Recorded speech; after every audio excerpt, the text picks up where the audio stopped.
Welcome to our simulation video. We are going to be going over how the social learning theory can be applied to the acquisition of gender. Gender identity and role preference acquisition happens in two different ways. There's direct tuition, also called differential reinforcement.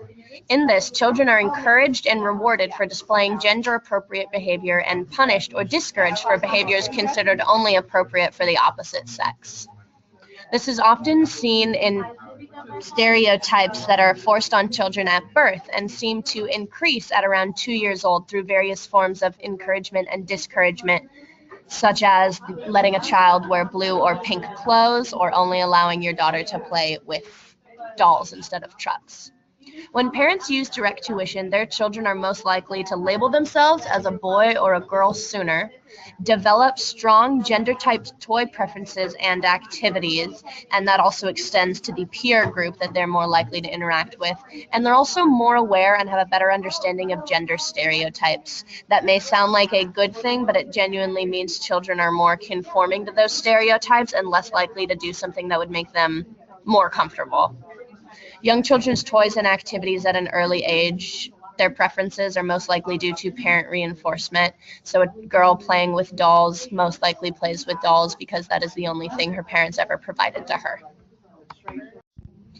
The second way that gender identity and role performance happens is through observational learning, which is children adopting attitudes and behaviors of a variety of same-sex role models.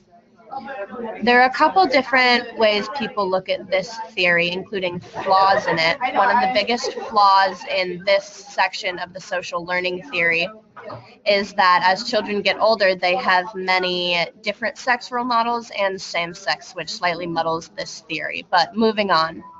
Parents acting in non-gender conforming roles, such as a father doing the majority of the household and cleaning, raise children who are less affected and aware of gender stereotypes, so they feel more comfortable doing things that may be considered masculine or feminine.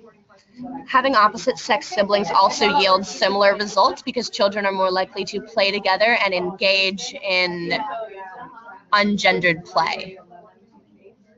Gender identity and expression are also tied to peer influence as young as 2 years old. They have seen it in classrooms where 2-year-old boys will belittle other children who choose to play with girl toys, and 2-year-old girls are often seen looking down or isolating girls who choose to play with their male peers.